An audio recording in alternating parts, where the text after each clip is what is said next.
Assalamualaikum warahmatullahi wabarakatuh. Perkenalkan, nama saya Ramla SPDI, calon guru penggerak Angkatan 5 SDN 1 Wonomoteo, Kabupaten Kolaka Timur. Di sini saya akan memaparkan pemikiran filosofi Ki Hajar Dewantara melalui tayangan video berikut. Ki Hajar Dewantara adalah tokoh pendidikan nasional saat itu. Pendidikan hanya dinikmati oleh segelintir orang seperti kaum bangsawan dan para calon pegawai pemerintah. Ki Hajar Dewantara menghendaki adanya perubahan dengan pemikiran beliau. Sejatinya pendidikan mesti dinikmati oleh segenap rakyat. Untuk mewujudkan beliau mendirikan sebuah taman siswa. Dengan didirikannya taman siswa merupakan gerbang bagi rakyat untuk bisa menikmati pendidikan tanpa memandang status sosial. Melihat dari namanya, taman siswa artinya tempat bermain yang menyuguhkan keindahan. Di sini nampak bahwa pendidikan dan pengajaran yang diharapkan oleh beliau adalah pendidikan yang menyenangkan.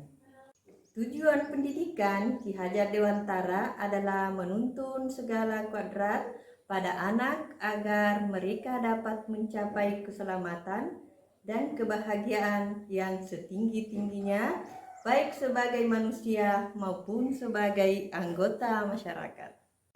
Dengan semboyan Ingarso Sungtulodo yang artinya di depan memberi teladan Inmadjo Mangun Karso, di tengah atau di antara murid, pendidik mampu memberi semangat untuk menciptakan prakarsa, dan Tuturi Handayani dari belakang memberi dorongan. Pendidikan sejatinya memerdekakan, bebas dari segala ikatan, dengan suci hati mendekati anak bukan untuk meminta suatu hak, melainkan berhamba pada sang anak. Kita berhamba di sini bermakna bahwa pendidikan seharusnya berorientasi pada murid atau memberikan pelayanan pada murid dan tetap memperhatikan harkat martabat seorang murid.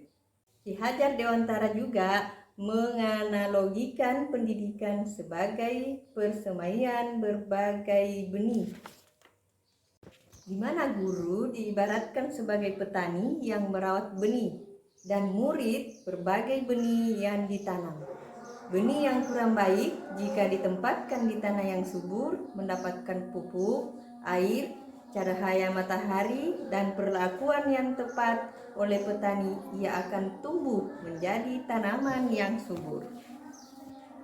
Begitu pula sebaliknya, benih yang baik jika ditempatkan di lahan yang gersang, tidak mendapatkan air, pupuk, dan perlakuan yang tidak baik oleh petani, akan tumbuh berbagai tanaman yang tidak subur dan kerdil. Setiap benih memiliki kodrat masing-masing. Biarkan benih padi tumbuh menjadi padi, biarkanlah benih jagung tumbuh menjadi jagung. Tak perlu memaksakan kehendak agar benih padi tumbuh menjadi jagung dan sebaliknya. Untuk memajukan peradaban, kita hendaknya terus bergerak dan bersumber pada nilai-nilai kemanusiaan, seperti tata surya yang terus bergerak. Di dalamnya terdapat berbagai planet yang beredar mengelilingi matahari dengan ciri khas dan karakter masing-masing. Setiap planet memiliki kecepatan yang berbeda dalam mengitari matahari, namun tidak perlu memaksakan bumi agar seperti Saturnus, begitu pula sebaliknya. Dalam pendidikan anak juga memiliki keberagaman. Mereka memiliki bakat, minat, potensi, dan keunikan masing-masing. Sebagai pendidik, hendaknya menghargai keberagaman, bukan malah sibuk untuk menyeragamkan keberagaman. Inti sari dari pemikiran Ki Hajar Dewantara adalah perubahan. Perubahan apakah yang dimaksud? Yakni budi pekerti, di mana budi pekerti terdiri dari cipta, rasa, dan karsa.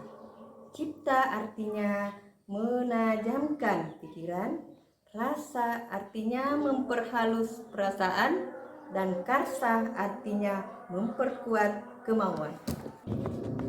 Dan pekerti artinya tenaga.